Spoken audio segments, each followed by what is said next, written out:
Ya, cat kalkulator aja kalau ini. Saya kenapa? Cat kalkulator. Tambah. Miliknya asal milik sama. Ambil. Oh iya. Tinggal zaman untuk kayak gitu. Ya kan? Ini asalnya dari 4,46 itu asalnya dari sini. Ya, pakai interpolasi.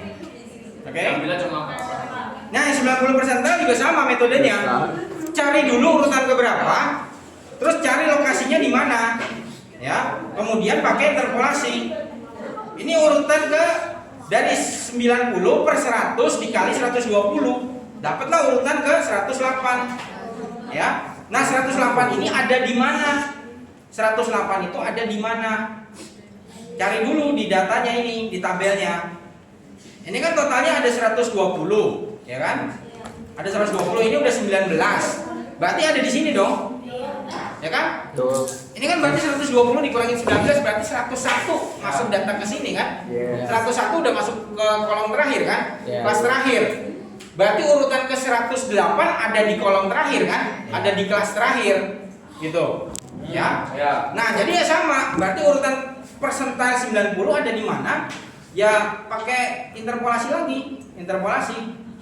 Ini berarti data ini 6. Terus ini 6,5. Nah, ini menyatakan data terakhir, berarti data urutan ke 120. Nah, ini 101 kan? Iya. Nah, 101. Nah, kita mau nyari urutan ke 90. 108. 108. P-nya P90. P-nya P90. Iya. Ya. Nah, udah berarti kan kecil banding besar sama dengan kecil banding besar. Gitu. Jadi P90 kurang 6 per 6,5 kurang 6 sama dengan 108 kurangin 101 berarti 7. Kurangin dibagi 120 dikurangin 101 19. Nah, ya udah, ini berarti ini kan setengah juga nih. Ini setengah juga, geser ke kanan. Setengah. 6-nya geser ke kanan. Jadi P90 sama dengan 6 tambah 7 per 38. Ya? 19 kali 2. Ya? Ya udah pencet lagi kalkulatornya. Kalkulator lagi ya, BK. Pakai ini ya. 6 Bagi link download Bapak. 7 38. Bagi link media player. Kalau kita mau masuk beli kayak gitu. Downloadnya, Pak. Ya, 6,18 kan? Sama dong dapat jadi. Benar. Ya, udah. Berarti urutan persentil 90 dan persentil 10 udah dapat, ya tinggal dikurangin selisihnya. Oke? Berarti kalau ditanya interpersentil berarti Kalau interpersentil ya tinggal selisih persentil berapa sama berapa. Ya. Untuk kasus ini persentil 10 sama persentil 90. Berarti kita cari tahu dulu persentil 10-nya siapa, persentilnya 90-nya siapa, tinggal dikurang. Gitu. Tergantung soalnya minta range dari persentil yang mana. Gitu. Ya. Kalau kuartal, karena kuartal cuma ada 3, ya berarti tinggal yang Q3 dikurangi Q1 aja. Oke? Kuartil ketiga dikurangi kuartil satu. Itu kalau kuartil. Kalau kuartil. Oke? Clear nggak? Kau ini Ya. kemarin terbuat. Oke, ini nanti exercise-nya. Aman. Nah, seperti yang tadi saya bilang, kalau central tendensinya itu pakai quartile atau percentile, maka measure of spread-nya ya pakai interquartile range atau percentile range. Tapi kalau kamu central tendensinya pakai rata-rata, pakai mean, maka yang harus digunakan untuk measure of spread-nya adalah variance and standard deviation. Oke? Udah pernah dengar belum variance and standard deviation? Enggak. Sekarang akuntansi belajar gini. Oh, Enggak boleh gini kocak lah. Jangan ada hubungan statistik. Oke, this variance and standard deviation. Sebenarnya variance ini intinya kan mengukur variasi, ya. Jadi mengukur seberapa jauh data sesungguhnya dengan data yang jadi rata-ratanya. Oke? Kan central tendency, namanya rata-rata atau mean-nya itu central tendency kan. Jadi bisa kita anggap bahwa sekumpulan data itu, misalnya sekumpulan data itu kita himpun dalam satu lingkaran penuh. Nah, yang namanya central tendency itu nilainya di tengah. Oke? Dan dalam arti di sini adalah mean-nya. Nah, data-data yang sebenarnya itu kan punya selisih. Ini data ke-1, data kedua, data ketiga, gini kan? Iya. Data-datanya tersebar atau ada yang dekat gini ya. Gitu kan? Nah, bagaimana kita mengukur variasinya? Itu kita mengukur jaraknya. Jarak data ke central tendensinya itu berapa? Nah, mengukur jarak data itu berarti mengukur selisihnya. Ya. Jadi ini kita ukur selisihnya, data yang sesungguhnya dikurangi dengan rata-ratanya. X bar ini mean atau rata-ratanya. Oke? Nah, selisih itu kan bisa lebih tinggi atau lebih rendah kan? Nah, jadi kalau kita ngukur selisihnya aja, terkadang kalau nanti kita jumlahkan semua nanti bisa menghilangkan. Nah, biar tidak saling menghilangkan, itu makanya dikuadratin. Ya, jadi selisihnya dikuadratin. Biar datanya tidak jadi saling menghilangkan, ya. Misalnya rata-ratanya 70.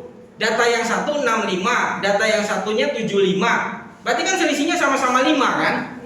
Nah, kalau kamu jumlahkan kan sebenarnya yang satu selisihnya min 5, yang satunya 5. Nah, kalau dijumlahkan kan 0. Nah, untuk menghindari 0 itu, jadi yang selisih ke belakang, yang selisih min itu dikuadratin.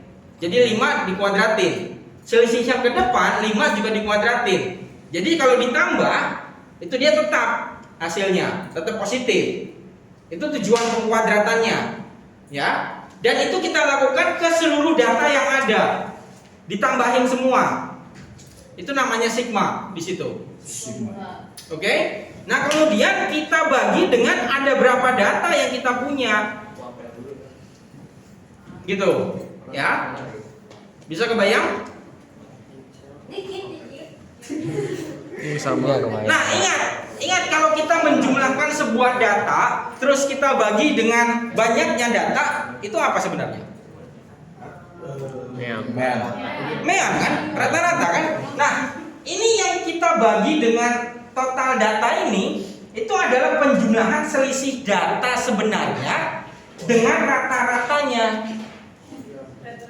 Jadi bisa juga dibilang variasi di sini ini adalah rata-rata jarak kuadrat dari seluruh data kepada central tendensinya. Bisa paham nggak maksudnya? Jauh sih Miss. Aku aja jujur aja kalau nggak sih. Jadi gini, yang namanya central tendency atau si min itu kan di tengah. Kita bisa asumsikan itu di tengah. Ya? Nah, data-data yang sebenarnya yang lainnya kan tersebar. Ya kan? Tersebar. Nah, berarti untuk mengetahui jaraknya dengan min-nya itu kita ukur selisihnya kan? Iya. Selisih kita ukur selisih semuanya, seluruh data kita ukur selisihnya. Nah, terus masing-masing dikuadratin, terus kita tambahkan semua. Terus kita bagi dengan n, dengan banyaknya data. Berarti bacanya ini adalah rata-rata dari selisih jarak kuadrat. Paham nggak? Jadi jarak data yang dikuadratin digituin semua, terus kita rata-rata. Ya, jadi variansi ini itu menyatakan selisih jarak kuadrat. Berarti yang selisih tadi dipangkatkan kan? Iya, supaya menghilangkan efek negatif saling menolkan tadi. Ya, berarti bisa dibilang ini adalah kuadrat dari selisih jarak. Oke, jadi bukan jarak sebenarnya. Oke. Nah, ini simbolnya. Ya, simbolnya juga bisa SXX itu. Ini maksudnya summary of XX. Ya. Kenapa 2 kali? Ah, ini sebenarnya yang di sini sama yang di sini itu sama persis. Kamu udah belajar sigma belum? Ini sigma, simbol sigma udah belajar belum? Nah, Apa juga? ini kelas 12 harusnya udah pernah belajar dong. Sigma itu kan sifat sigma. Sigma itu kalau di dalam kurung ini terus dipecah, nanti sigmanya bisa masuk. Nah, ini disederhanakan jadinya begini. Jadi ini sebenarnya dua rumus, tapi ini sebenarnya hal yang sama gitu loh. Oh. Ya, kalau kamu udah belajar sigma, ini itu disederhanakan jadi begini. Oke. Ya. Oh, Hati-hati yang ini sama yang ini tuh beda. Ini itu datanya dikuadratin dulu, baru dijumlahin. X kuadratin dulu, baru dijumlahin. Kalau yang ini X-nya dijumlahin langsung, dibagi N, baru dikuadratinnya terakhir. Oh iya. Gitu bacanya. Kenapa itu berbeda, Pak? Dalam kurung. Cara bacanya aja yang beda. Ya, ini X-nya dikuadratin, baru disigmain. Jadi datanya dikuadratin dulu, baru ditambahin sama yang lain. Tapi hasilnya bakal sama kan? Yang sama itu segini sama ini. Ini satu ini sama satu ini itu baru sama. Tapi ini hasilnya beda, tentu saja. Ya. Oke? Kalau udah belajar sigma, bagus, berarti tinggal dibuka lagi catatannya ya tentang sigma. Belum. Emang belum secara. Yakin belum belajar udah kelas 12? Paling kalau MTK belum sih PMTK. Aku dia masih agak Sigma. Sigma Paling penjumlahan. Iya. Iya. Tapi simbolnya udah sering lihat kan? Iya, tapi enggak Nggak belajar khusus tentang ini. Iya, Coba belajar barisan deret kapan? kelas Barisan 10. matematika, barisan geometri. Kelas 10. Eh, 11 10 kan? Iya. Tetap nggak disinggung-singgung. Gue ya, 10. Karena ini sama polanya, pola penjumlahan. Itu kan dia aritmatika sebenarnya. Nggak belajar ya? Enggak. Aduh. Ya berarti kalian banyak PR-nya sih. Aduh. Too much PR. Banyak orang yang baru kerjanya. Oke, jadi intinya simbol sigma itu ini sebenarnya juga simbol sigmanya ini simplifikasi ya. Simbol sigma itu yang aslinya itu ada indeksnya di bawah dari misalnya A sampai N gitu. Nah, di sini ini rumusnya X ke I ke indeks. Ini sebenarnya simbol sigma. Simbol sigma itu sebenarnya aslinya ini. Ya, jadi ini kita suruh ngejumlahin data ke A sampai data ke N gitu. Jadi kalau misalnya sigma indeksnya di sini dari 1 sampai 10 dari data ke I. Jadi ini kita suruh ngejumlahin data X1, X2, X3 tambah X3 dan seterusnya sampai X10 gitu. Ya, itu artinya sigma. Oke, mungkin ya ntar aduh ini ya mau nggak mau kamu harus belajar sendiri ya. Iya, Ajarin Pak.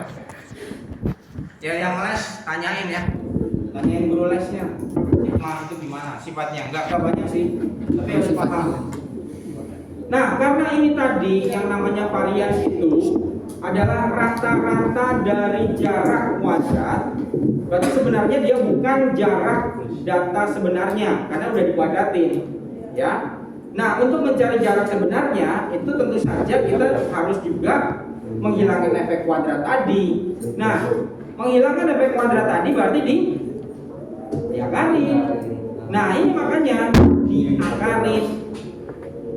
Nah, makanya kita punya besaran baru yang namanya standard deviation atau simpangan baku, standar deviasi.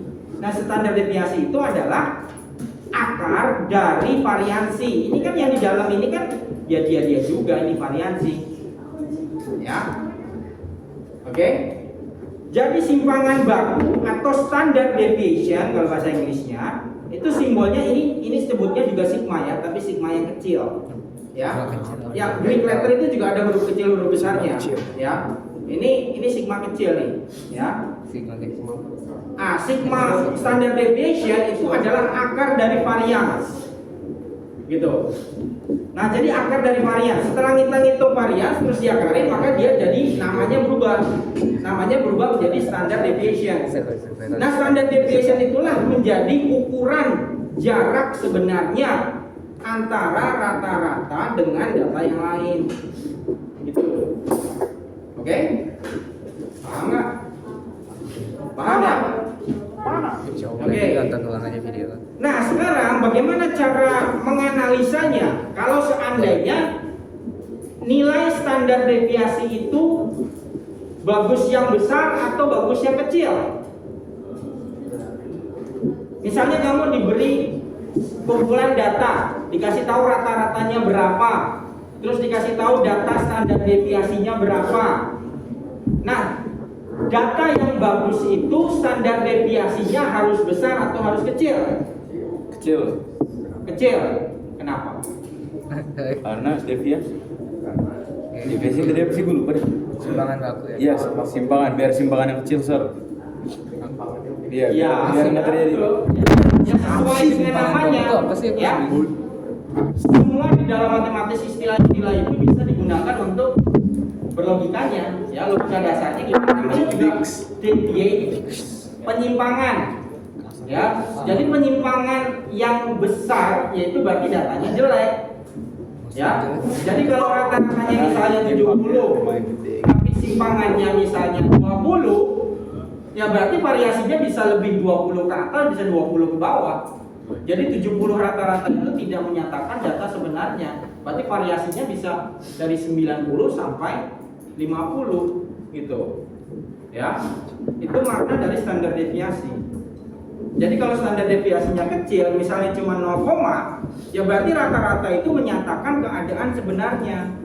Berarti kita berasumsi bahwa semuanya itu memang benar-benar memiliki kemampuan 70. Gitu. Oke? Bisa paham nggak? Harus bisa membaca data ya. Ini fungsinya untuk bisa membaca data. Oke? Kamu nanti kalau melakukan eksperimen ini bukannya lagi pada EE semua kan? Nah, EE kan kalian nanti harus ngambil data kan? Nah, datanya bisa kualitatif, bisa kuantitatif. Nah, kalau kuantitatif, analisa datanya ya harus pakai statistik dong. Ya? Okay? Can you all understand that? Bisa ya?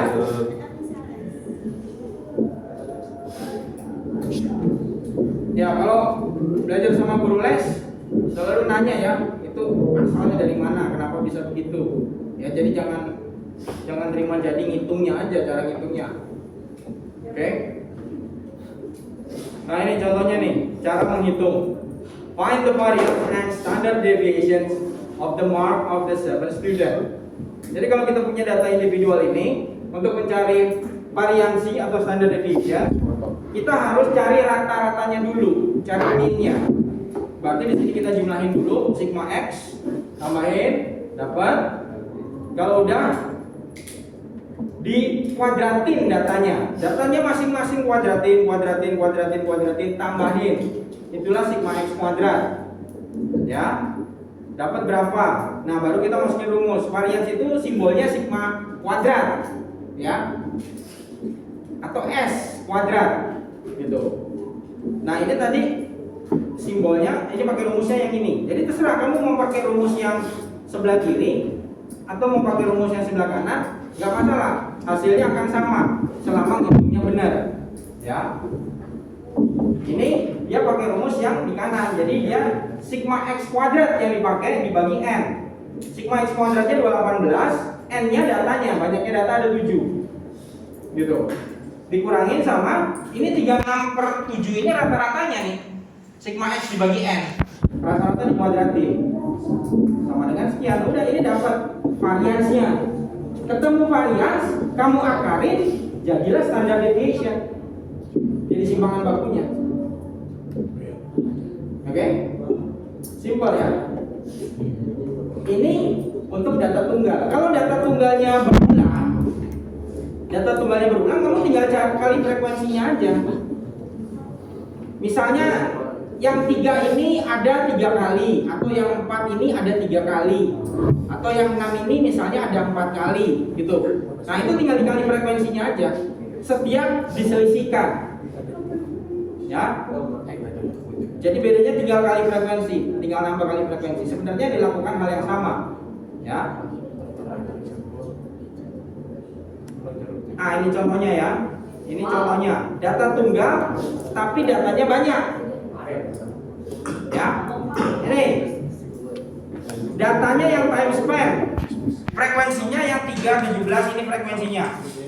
Nah, bagaimana ngitung standar deviasinya? Ya pertama kita harus ngitung yang data dikuadratin. Datanya yang mana? Datanya yang 35, 36, 37, 38. Jadi yang dikuadratin itu 35-nya, 36-nya, 37-nya dikuadratin. Terus karena kita harus ngitung setiap data ada banyak, berarti kita kali dengan berapa banyak itu data. Yang 35 ada 3 kali, berarti dikuadratin terus kali 3. Yang 36 kuadrat ada 17 kali. Begitu juga dengan yang lain. Ya. Jadi kalau dia datanya berulang tinggal dikali frekuensi aja setelah dikuadratin. Oke? Ditotalin dapat hasilnya. Nah, untuk menghitung rata-rata ya kita udah ngitung ini di yang minggu lalu ya. Setiap data dikali dulu, ya kan? Terus ditambahin, terus dibagi dengan banyaknya data. Gitu. Ya udah dapat. Jadi hitungnya sama. Oke? Banyak hitungnya ya. Iya, banyak hitungnya. Terus orang pakai kalkulator, Pak. Oke, apa lah. Kalkulator gila. Oh, kalkulator gila sih. Kalau begini nggak pakai kalkulator kamu memabok. Enggak bisa juga. Iya sih. Nah, ini untuk data tunggal ya. Ini tadi contohnya untuk data tunggal. Nah, sekarang bagaimana kalau datanya itu bukan data tunggal tapi data grup? Data grup yang di grouping kayak gini. Range. Aduh. Nah, kalau datanya di grup, kita harus berasumsi di dalam grup itu datanya adalah midpoint dari kelas. Ya. Jadi satu kelas itu diwakili oleh midpointnya. Jadi kita harus bikin tabelnya dipanjangin sedikit. Jadi ini kita bikin tabelnya menurun. Ini kelas 1, kelas 2, kelas 3, kelas 4 dan seterusnya. Tapi nulisnya nurun. Ya. Ini frekuensinya di sebelahnya. Kita cari tahu dulu midpointnya.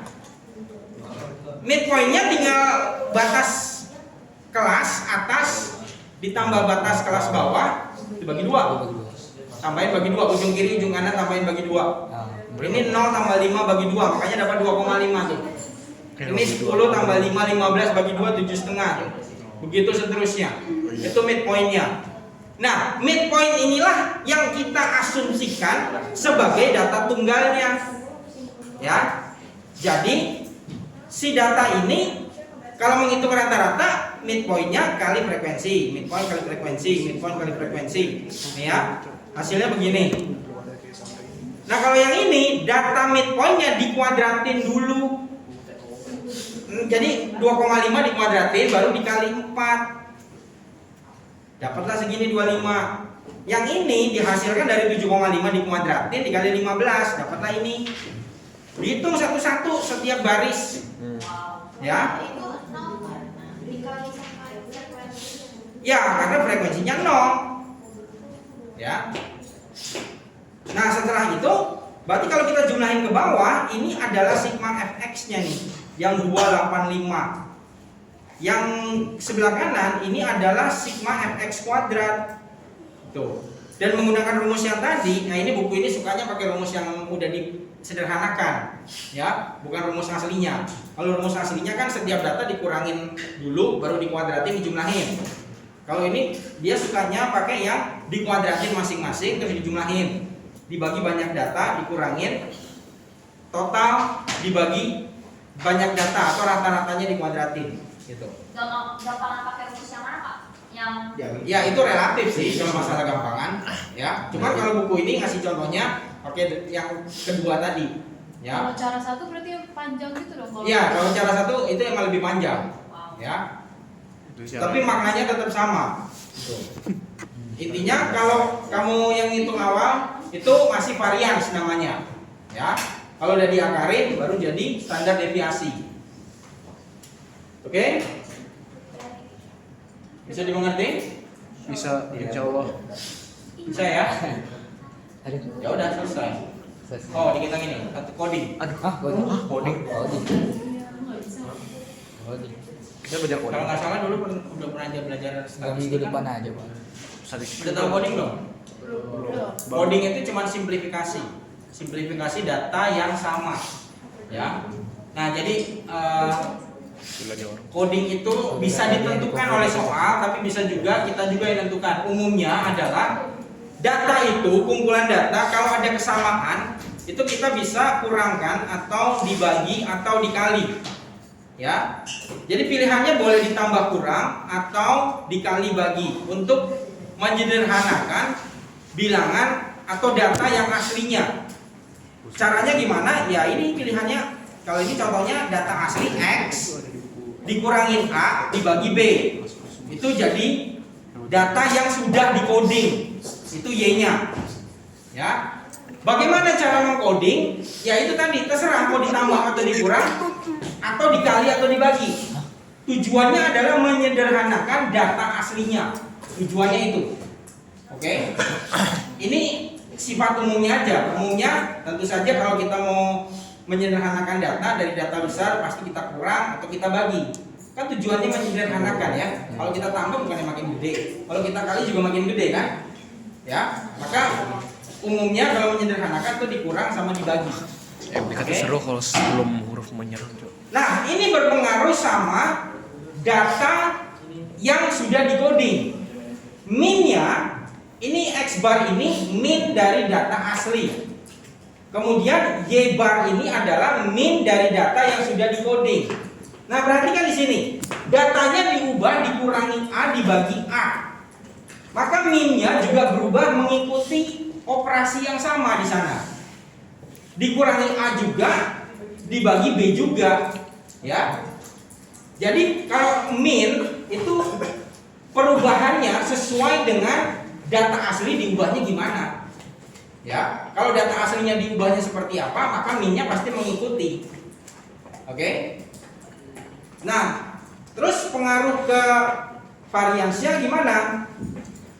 Kalau pengaruh ke varians itu adalah faktor pengalinya saja yang berubah, yang berpengaruh, ya. Jadi di sini sigma X itu adalah standar deviasi dari data aslinya.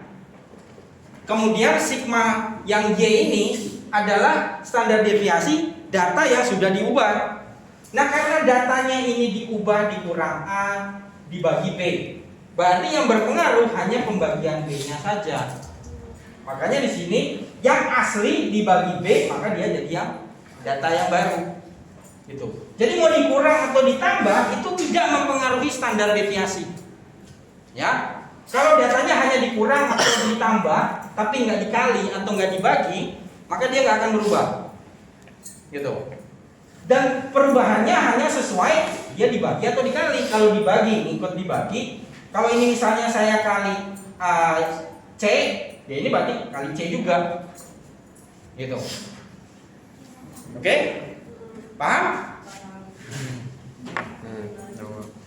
Nah, tapi baru ngomong aja di Ya. Nih, contohnya nih. Ada sebuah data seperti ini, 332, 335 dan seterusnya. Nah, kalau dilihat dari datanya, ini kan datanya mirip semua. Miripnya di mana? Di 300-nya. Ya. Makanya simplifikasinya datanya data asli dikurangi 300 terus dibagi 10. Ini original data X, coded data jadi Y. Ini jadi data yang baru, yang sudah diubah. Datanya jadi lebih kecil kan? Ingat tujuan coding itu mensimplifikasi data. Nah, kemudian untuk mencari tahu rata-rata dan standar deviasi dari yang data aslinya, kita cukup memperlakukan data yang sudah di codingnya aja. Jadi kita bekerja dengan data yang lebih kecil. Itu tujuannya, ya. Jadi di sini pada saat mau menghitung rata-rata, kita hitung rata-rata yang Y-nya saja. Hitung rata-rata Y dapat, hitung variansi Y dapat, hitung standar deviasi Y-nya dapat. Ya. Nah, use your answer in part B to calculate the mean and standard deviation of the original data.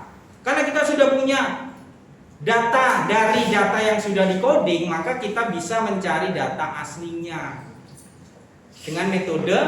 Kalau perubahan